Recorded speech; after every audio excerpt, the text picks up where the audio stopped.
નમસ્કાર, આજે આપણે ડિટેલમાં વાત કરીએ કારેલા હાર્ટ માટે કેટલા ફાયદાકારક છે। ઘણા લોકો કારેલાને ખાલી ડાયાબિટીસ સાથે જોડે છે, પણ આ કડવી સબ્જીનો રોલ હાર્ટની હેલ્થમાં પણ ખૂબ જ ઇમ્પોર્ટન્ટ હોઈ શકે છે। સૌથી પહેલા કારેલાનું ન્યુટ્રિશનલ પ્રોફાઇલ સમજીએ।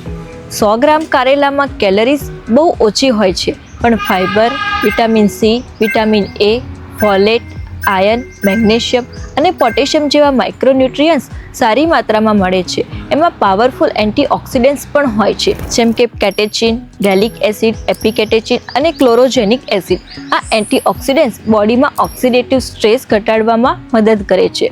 હવે હાર્ટના પર્સપેક્ટિવથી કનેક્શન જોઈએ। હાર્ટ ડિઝીઝનો સૌથી મોટો સાયલેન્ટ ડ્રાઈવર છે ક્રોનિક ઇન્ફ્લામેશન અને ઓક્સિડેટિવ સ્ટ્રેસ। જ્યારે એલડીએલ કોલેસ્ટ્રોલ ઓક્સિડાઇઝ થઈ જાય છે, ત્યારે આર્ટરી વોલ્સમાં પ્લેક ફોર્મેશન શરૂ થાય છે।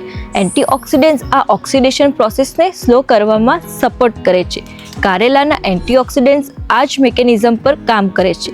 બીજું સ્ટ્રોંગ લિંક છે કે બ્લડ શુગર કંટ્રોલ। કારેલામાં કેરેન્થિન અને પોલીપેપ્ટાઇડ પી જેવા કમ્પાઉન્ડ્સ હોય છે, જે ઇન્સ્યુલિન જેવી એક્ટિવિટી દેખાડે છે। આ કમ્પાઉન્ડ્સ બ્લડ ગ્લુકોઝને રેગ્યુલેટ કરવામાં મદદ કરે છે। જ્યારે શુગર કંટ્રોલ અને સ્ટેબલ હોય ત્યારે આર્ટરીને ડેમેજ થવાનું રિસ્ક ઓછું થઈ જાય છે।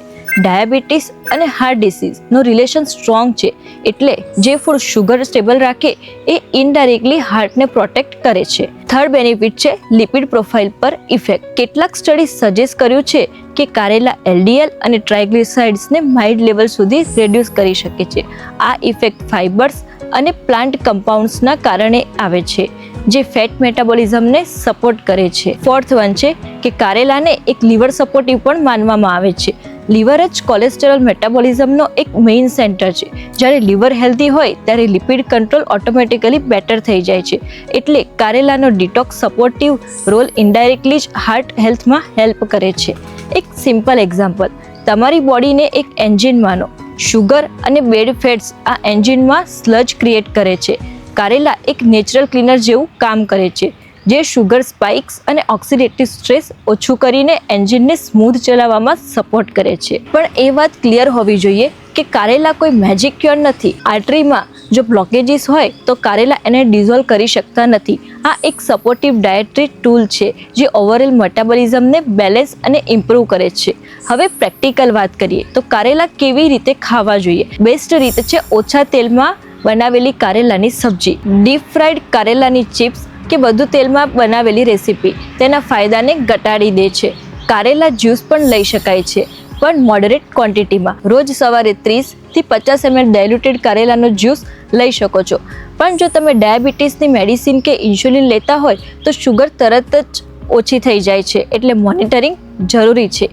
કારેલા પોટેશિયમ રીચ પણ હોય છે, જે બીપી રેગ્યુલર કરવામાં મદદ કરે છે। સ્ટેબલ બીપી એટલે હાર્ટ પર ઓછો લોડ। તો ફાઇનલ કન્ક્લુઝન શું? તો કારેલા હાર્ટ ડિઝીઝનું ડાયરેક્ટ ટ્રીટમેન્ટ નથી, પણ sugar control, lipid balance, antioxidant protection અને લીવર સપોર્ટ થ્રુ હાર્ટને ઇનડાયરેક્ટ પ્રોટેક્શન આપે છે। જો બેલેન્સ ડાયટ, રેગ્યુલર એક્સરસાઇઝ અને સ્ટ્રેસ મેનેજમેન્ટ સાથે કારેલા ઇન્ક્લુડ કરશો તો આ એક પાવરફુલ સપોર્ટિવ ફૂડ બની શકે છે। જો તમને આ જાણકારી હેલ્પફુલ લાગી હોય તો વિડીયોને સપોર્ટ કરો અને તમારા પરિવાર અને મિત્રો સાથે શેર કરજો। હેલ્થ સંબંધિત તમારા કોઈ પણ સવાલ હોય તો કોમેન્ટ્સમાં લખજો। આવી જ પ્રેક્ટિકલ અને સાયન્સ બેઝડ હેલ્થ ગાઈડન્સ માટે ચેનલને સબસ્ક્રાઇબ કરવાનું ભૂલશો નહીં। ધન્યવાદ।